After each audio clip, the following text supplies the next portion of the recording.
കഴിഞ്ഞ ദിവസം കോട്ടയത്ത് കള്ളുഷാപ്പിൽ നിന്ന് മീൻ തലക്കറി കഴിച്ച യുവാവ് ഭക്ഷ്യവിഷബാധയേറ്റ് മരിച്ച വാർത്ത കേരളം ഞെട്ടലോടെയാണ് കേട്ടത്. തൃശ്ശൂർ ജില്ലയിലും നിരവധി ഷാപ്പുകളുണ്ട്. ഈ ഷാപ്പുകളിലെല്ലാം പല വിധത്തിലുള്ള ഭക്ഷണങ്ങൾ വിളമ്പുന്നുണ്ട്. കുടുംബസമേതമെത്തിയാൽ ഫാമിലി ഇടങ്ങൾ ഇവർക്കായി ഇവിടെ ഒരുക്കിയിട്ടുമുണ്ട്. പക്ഷേ എത്രത്തോളം സുരക്ഷിതമാണ് ഈ ഷാപ്പിലെ ഭക്ഷണം എന്നത് നമ്മൾ ചിന്തിക്കേണ്ടിയിരിക്കുന്നു.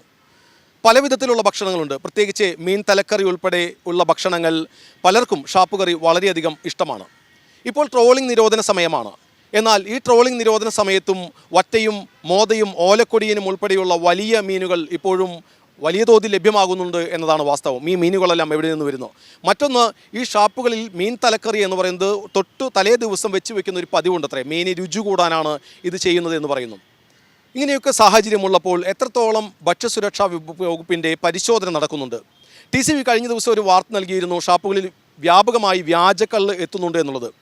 ഇത് പരിശോധനയിൽ തെളിഞ്ഞതുമാണ്. എന്നിട്ട് പോലും ആ ഷാപ്പിനെതിരെ ലൈസൻസ് സസ്പെൻഡ് ചെയ്യാനോ ലൈസൻസ് റദ്ദ് ചെയ്യാനോ നടപടിയെടുക്കാത്ത ഉദ്യോഗസ്ഥരുള്ള നാടാണിത്. ഭക്ഷ്യസുരക്ഷാ വകുപ്പും കൃത്യമായി ഉണർന്നു തന്നെ പരിശോധന നടത്തേണ്ടിയിരിക്കുന്നു, ഷാപ്പുകളിൽ ഉൾപ്പെടെ. കാരണം പല ഷാപ്പുകളിലും ഈ ലൈസൻസ് എടുത്തവരല്ല, ബിനാമികളാണ് ഷാപ്പുകൾ നടത്തുന്നത്.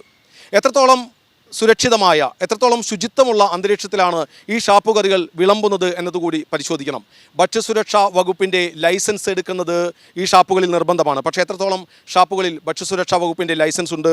ഇപ്പോൾ വളരെയധികം സാംക്രമിക രോഗങ്ങൾ, പകർച്ചവ്യാധികൾ പടർന്നു പിടിക്കുന്നു. ശുചിത്വമുള്ള വെള്ളമാണോ ഇവിടെ ഉപയോഗിക്കുന്നതെന്ന് പരിശോധിക്കണം. ഇതൊന്നും കൃത്യമായി നടക്കുന്നില്ല.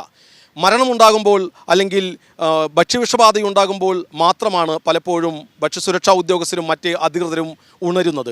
അതുപോരാ, കൃത്യമായ പരിശോധന നടക്കുക തന്നെ വേണം. ഭക്ഷണം കഴിക്കാനായി ഷാപ്പിലായാലും ഹോട്ടലിലായാലും എത്തി ജീവൻ കളയേണ്ടി വരുന്ന ഒരു സാഹചര്യത്തിന് മാറ്റം വരിക തന്നെ വേണം. TCVക്ക് വേണ്ടി ക്യാമറമാൻ റോയിയോടൊപ്പം മുകേഷ് ലാൽ.